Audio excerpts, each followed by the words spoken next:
deixar aqui? Obrigado. Tá? Obrigado. Se eu precisar, eu vou usar. Bom dia, irmãos.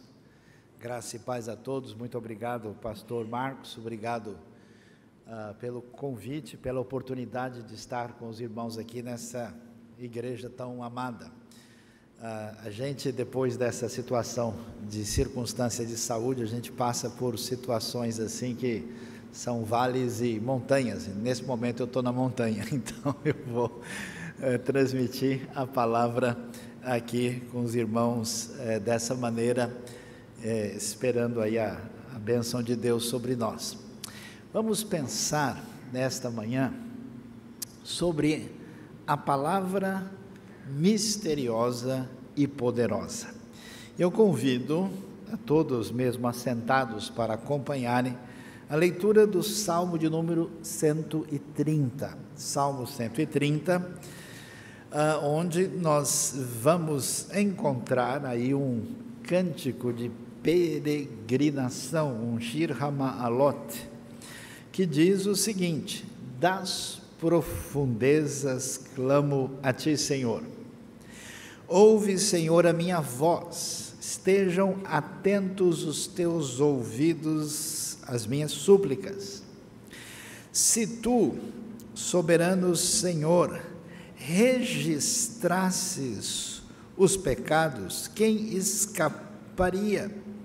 Mas contigo está o perdão para que sejas temido. Espero no Senhor com todo o meu ser, e na sua palavra ponho a minha esperança. Espero pelo Senhor mais do que as sentinelas pela manhã, sim, mais do que as sentinelas esperam pela manhã. Ponha a sua esperança no Senhor, ó Israel, pois no Senhor há amor leal e plena redenção. Ele próprio redimirá Israel de todas as suas culpas. Deus abençoe nosso coração nessa manhã e nos ajude a estar em sintonia com a sua palavra. Meus queridos, é muito interessante lembrar de que Deus, Senhor do universo, absolutamente transcendente, completamente impossível de ser compreendido e mesmo alcançado pela percepção mais extraordinária do universo. Esse ser que, conforme os teólogos gostam de falar, dentro daquilo que é chamado da trindade ontológica, existe além do tempo e do espaço. Esse Deus que, num ato de expressão de amor e de alteridade, dá origem a todo o universo, cria tudo à sua volta e que reflete a sua glória, o seu poder e a sua grandiosidade. Esse Deus escolhe se fazer especialmente conhecido pela ação misteriosa do discurso. É claro que Deus se pode perceber a sua realidade, seu poder e a sua existência por meio das coisas que foram criadas na palavra de Romanos capítulo 1. Nós sabemos disso, nós temos a realidade de sermos imagem e semelhança de Deus e portanto, aquilo que envolve o nosso ser, na sua identidade, aponta para a realidade divina. E vemos um testemunho de Deus através da história, mas um contato diferenciado com a divindade se dá mediante esse grande mistério que tem a ver com a mediação do discurso. Tanto é que Deus não tem um rosto que nos é apresentado para ser visto e reproduzido. Deus não pode ser captado por uma imagem, mas Deus tem um nome. E Deus faz todo o projeto que dá origem à criação por meio da sua palavra. Vayomer Elohim, e disse Deus, e tudo se fez. Nas palavras de Hebreus nós vamos ver isso, que o universo e tudo que existe aqui agora tiveram a sua origem pela palavra divina. E é interessante essa questão misteriosa, né, de acesso à realidade, e a realidade na sua plenitude maior por meio desse caminho tão impressionante do discurso e do discurso divino. Tanto é que Jesus é o Verbo. Daqui mais 2 semanas vamos estar celebrando o Natal, a encarnação, quando o Verbo se fez carne e habitou entre nós.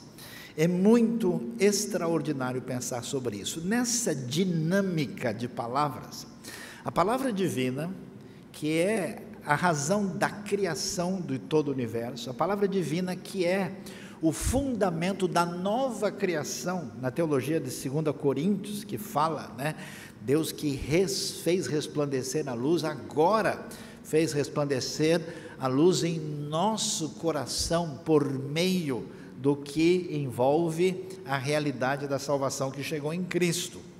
Essa palavra provoca outras palavras, uma espécie de interação, um conjunto extraordinário de encontro de narrativas que são absolutamente poderosas, impressionantes e surpreendentes. De modo que, no antigo Israel, alguém ia, para celebrar, especialmente no templo de Jerusalém, onde nós podíamos ouvir a palavra divina, onde eles podiam expressar suas palavras diante de Deus, e como nós fazemos aqui, essas palavras também eram cantadas, entoadas, de modo que há um livro inteiro, o famoso livro dos Salmos, com 150 poesias, que foram elaboradas numa história de mais de 500 anos,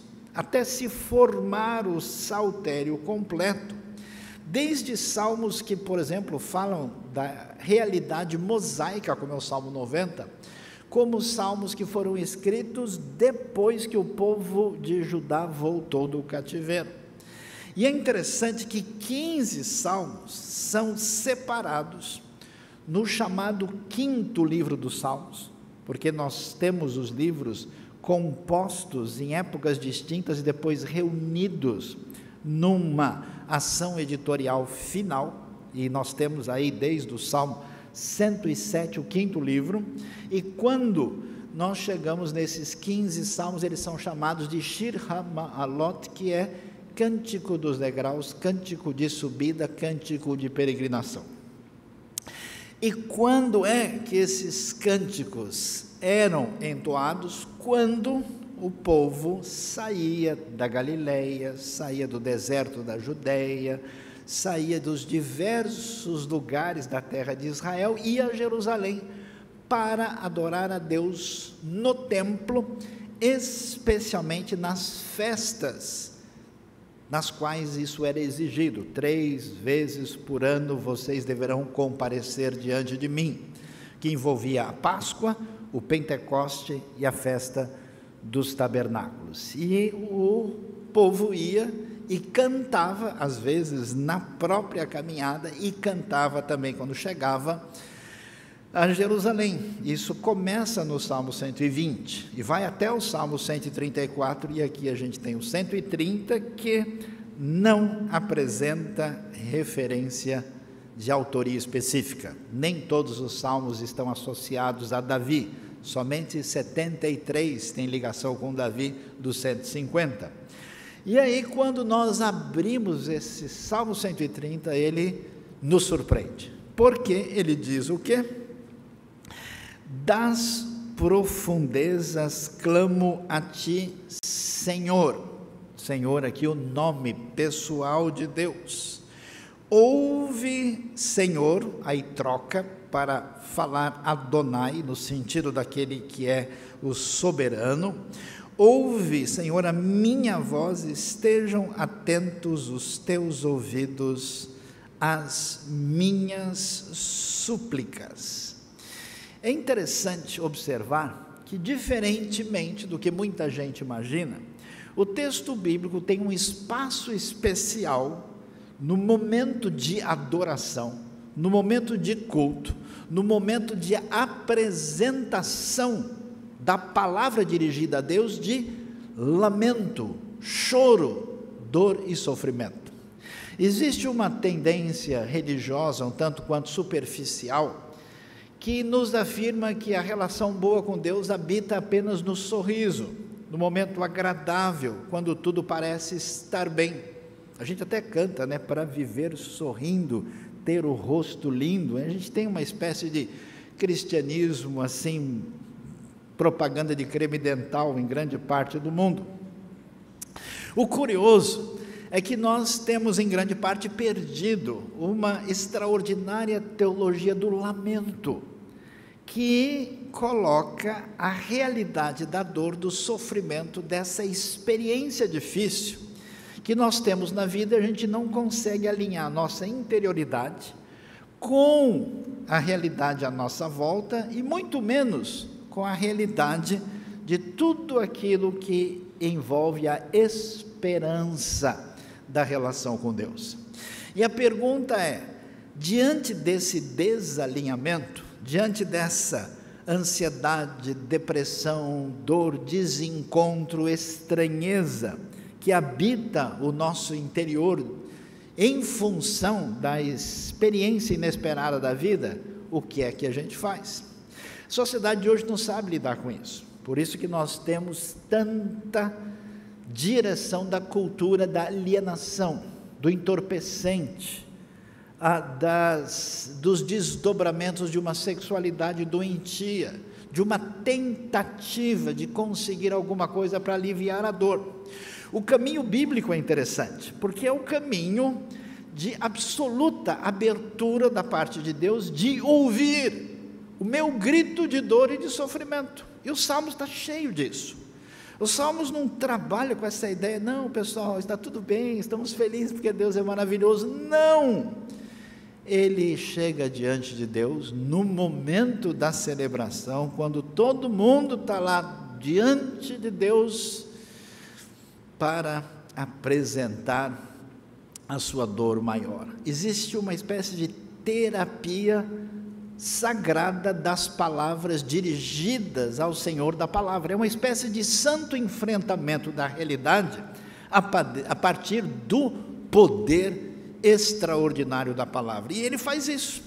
E o que ele vai dizer? Interessante. Ele fala da sua dor de uma maneira não tão explícita em termos de detalhes. A gente não sabe o que ele tem. Pode ser que ele esteja à beira da morte, pode ser que ele esteja numa situação de perseguição, pode ser que ele esteja numa situação de enfermidade muito difícil de lidar. Ele descreve a intensidade da sua dor diante de Deus, perante a comunidade, como das profundezas. Grito a ti, clamo a ti, Senhor. Deus quer ouvir a nossa dor.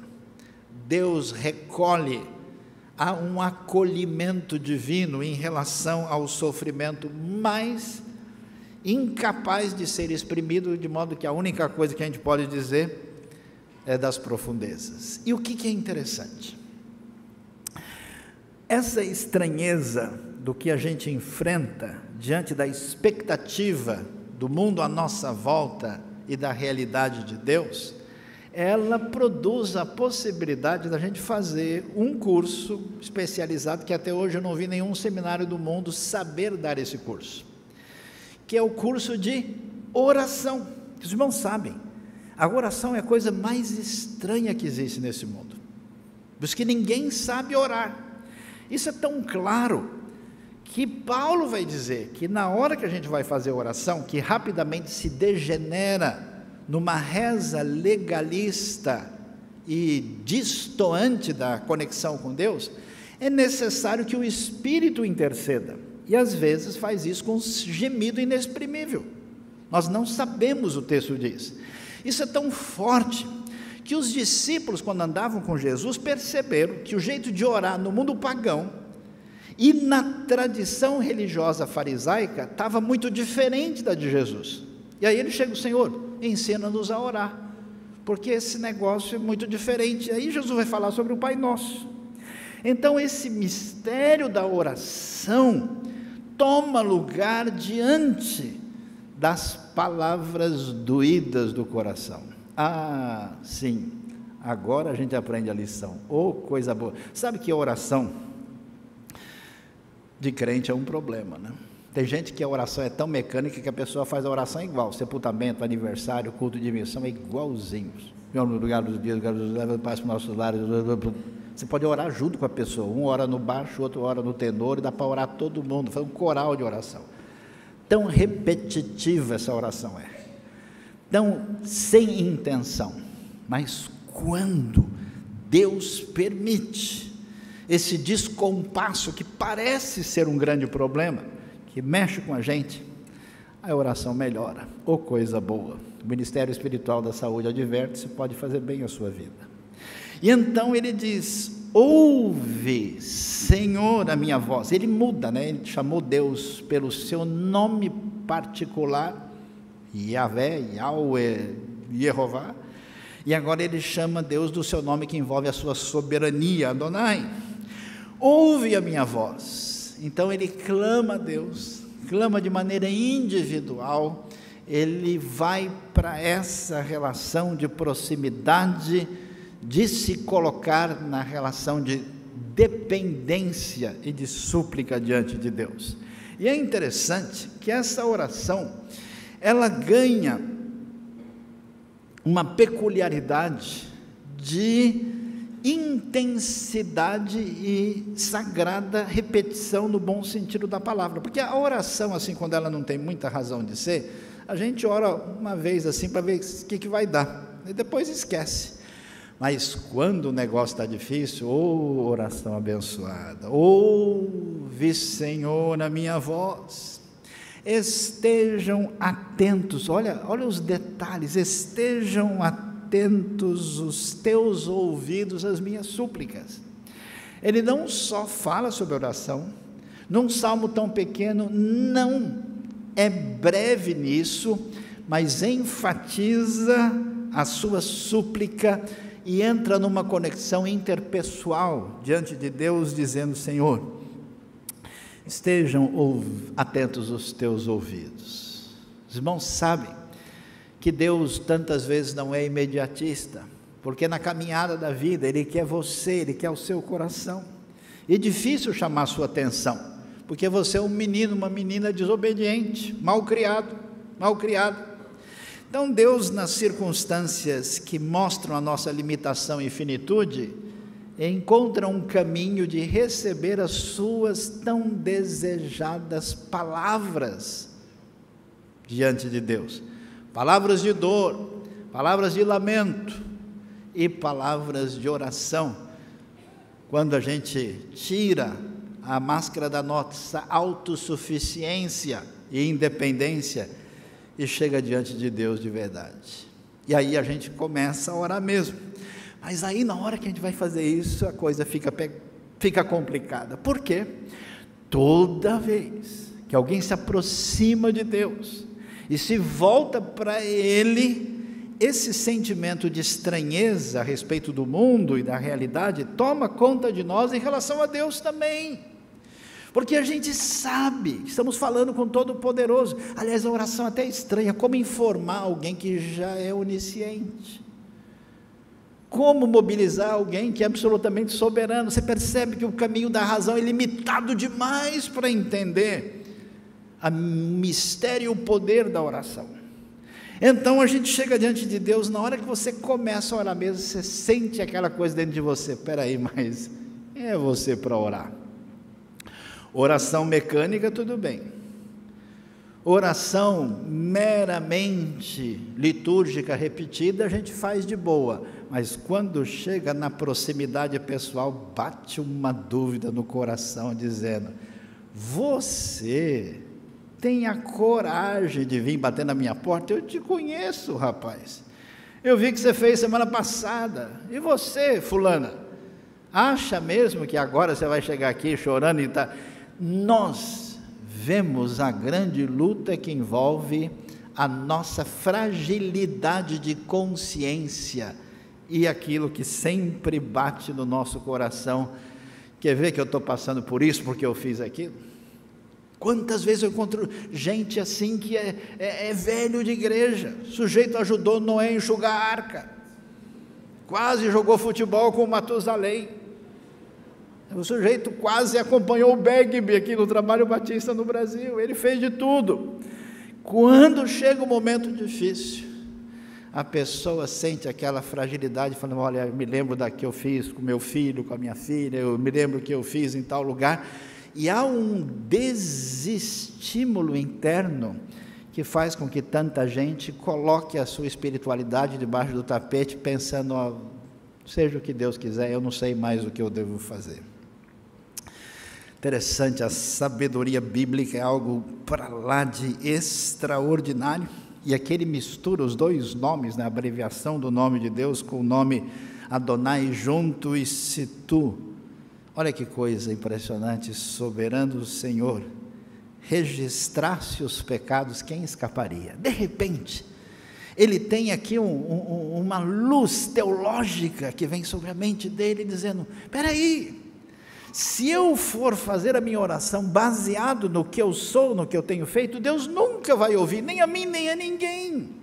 Então eu não tenho como me aproximar de Deus simplesmente pensando que se eu tenho algum erro, alguma culpa no cartório, eu vou fazer oração, então a minha oração vai ser rejeitada. Eu encontro várias pessoas em crise, dizendo: não, olha, pastor, eu passei tanto tempo fazendo isso, vivendo isso, agora eu acho que a minha situação meio que não tem jeito, não tem remédio, eu tenho que me contentar com essas migalhas. É interessante que a luz chega ao coração, à mente do salmista, diz: Deus, o Senhor é extraordinário. O Senhor não funciona como a gente, que joga a coisa na cara das pessoas, que lança em rosto, que trata as pessoas numa referência de comportamento em função dos nossos caprichos e exigências. O Senhor é de outra maneira. Então, se o Senhor fosse marcar os pecados, Deus, quem é que jamais poderia sobreviver? Quem jamais poderia? Se o Senhor fizesse a contabilidade, ninguém ficaria de pé. E olha que coisa interessante, aí ele chega para aquilo que é o âmago da mensagem bíblica do Antigo ao Novo Testamento, com a frase tão poderosa que diz: mas contigo está o perdão. Interessante demais, para que sejas temido. Ou seja, Deus, eu descobri que o relacionamento contigo é um relacionamento baseado nessa capacidade, no poder que há da tua parte, especialmente do que a tua palavra nos apresenta, para que a gente seja perdoado. E é interessante, e o perdão para que sejas temido. Os irmãos percebam só, essa palavra temer, que a princípio a gente ouve e imagina alguma coisa ligado a receio, medo, ela é uma palavra que está ligada ao contexto cultico. Ela muitas vezes é corretamente traduzida por adorar. Mas adorar em que sentido? O sentido que quando você chega diante de Deus, da sua grandiosidade, do seu poder, do seu mistério, você que é uma poeirinha no universo, diante disso você sente tudo isso, e a sua atitude é de uma adoração profunda diante de quem é o Senhor. E essa realidade então quer dizer que só quando eu percebo que as coisas que aconteceram na minha vida, que os meus erros e que a minha dor não são suficientes para vencer a ação divina de me alcançar e de me perdoar das ofensas contra Deus, de tudo aquilo que eu fiz na minha loucura ou na minha sanidade que ofenderam a Deus, contigo está o perdão para que o Senhor receba aquilo que o Senhor merece. Quer saber de uma coisa?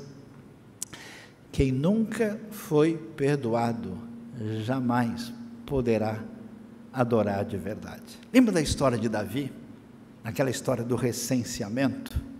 É interessante que depois que Davi é perdoado, e Deus retira o juízo de Jerusalém, o profeta Agade diz: agora vai lá e construa um altar dedicado ao Senhor. E aí Davi adora. Adoração é o desdobramento da consciência abençoada pelo perdão do Deus poderoso que age na nossa vida por meio da sua palavra.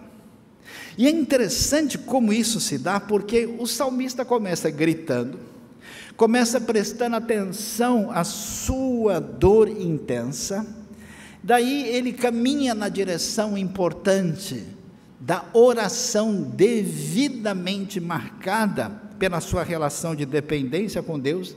Aí se esclarece na sua mente: o que a gente precisa saber é quem Deus é. Porque o Dr. Martin Lloyd Jones, um grande pregador do contexto britânico, ele dizia uma coisa interessante: quando alguém vai à igreja para adorar a Deus e não permite que a palavra divina de fato revele a ele quem Deus é, ele adora um ídolo construído pela sua mente e não por aquilo que Deus revela. Então, quando ele percebe quem Deus é, quando ele descobre esse Deus do perdão, a coisa muda de direção. Por isso, do verso 5 em diante, o Salmo entra numa outra caminhada poderosa, promissora e extraordinária, quando nasce esperança. Esperança é a capacidade de antecipar o futuro de maneira vitoriosa em função da expectativa do agir divino. A esperança é um enfrentamento da realidade fundamentada naquilo que Deus revela da sua palavra.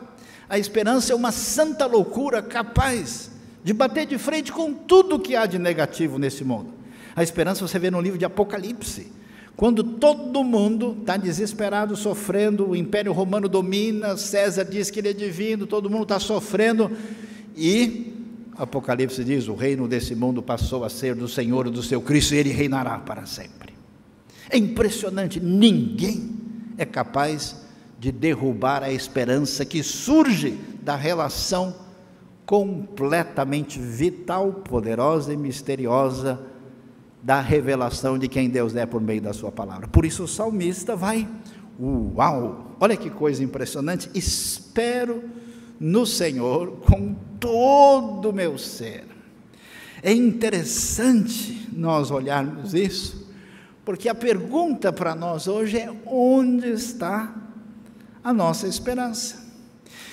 No momento da dor, no momento da nossa fragilidade ética, pessoal, como é que a gente enfrenta a vida? A sociedade de hoje está perdida, sem a diretriz bíblica. Muita gente do contexto religioso também. A esperança de muita gente: quando tiver um sistema político bom no mundo, todo mundo vai ser feliz. Quando o Brasil ganhar a Copa, todo mundo vai ser feliz. Não, quando a economia melhorar, viveremos felizes para sempre, forever and ever, amém. Quando eu conseguir a minha casa de praia, ou minha casa onde, quando os meus filhos se formarem, ou seja, você percebe que o coração anseia por água muito limitada. Quando Deus mexe na nossa vida, quando você toma chá do Salmo 130, a coisa vai numa outra direção, e aí você vê o salmista dizendo: espero no Senhor com todo o meu ser. A gente percebe o engano de tanta gente cujos olhos brilham por esperanças que não merecem a sua atenção.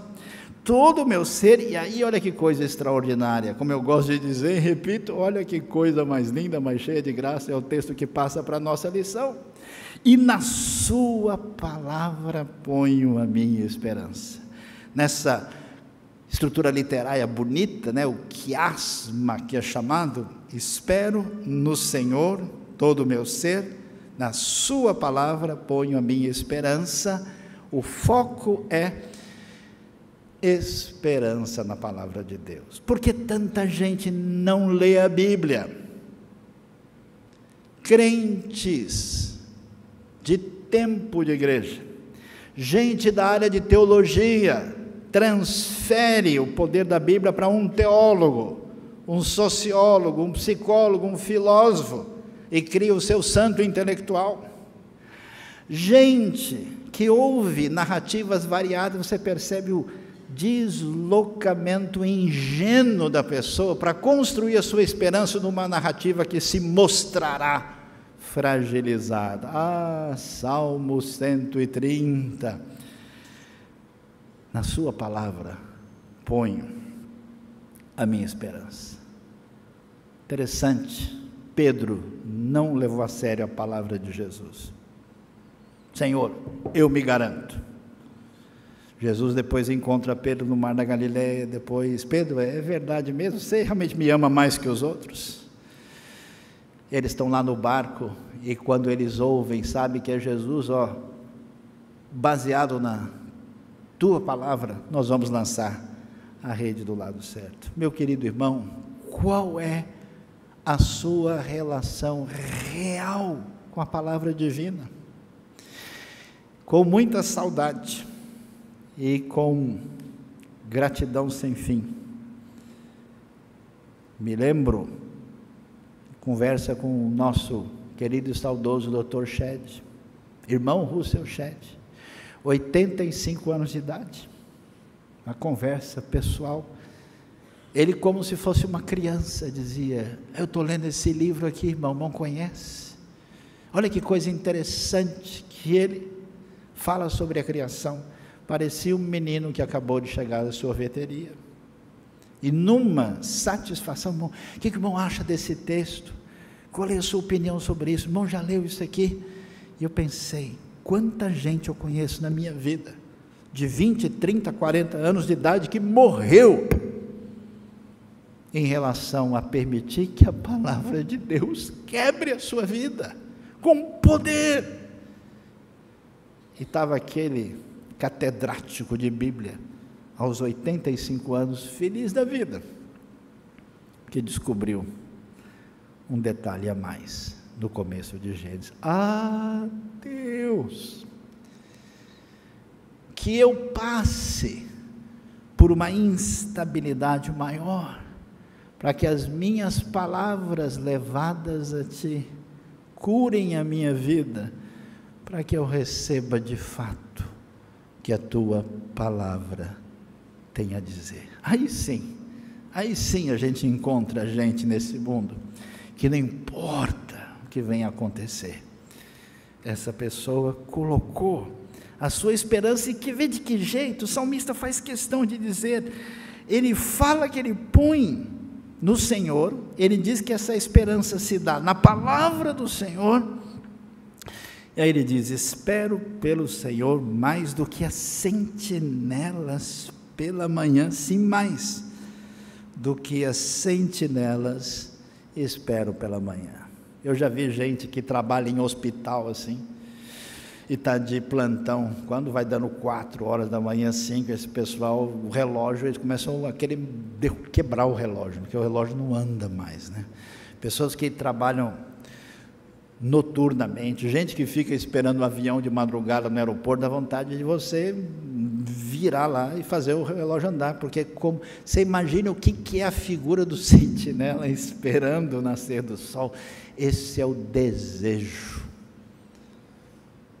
de saber o que Deus tem a dizer, como aquele índio que conheceu o Evangelho lá no Canadá e caminhou 3.000 quilômetros a pé em busca de uma Bíblia, ou como aquele testemunho que eu vi no Oriente Médio, de um homem num país islâmico, que ouviu a Transmundial Internacional e ouviu o Evangelho pela primeira vez, a palavra atingiu, aquele homem saiu desesperado e caminhou milhares de quilômetros a pé, ele só ouviu falar o nome da cidade de onde surgiu aquilo, chegou lá andando feito um louco na rua, querendo saber de onde veio aquela palavra.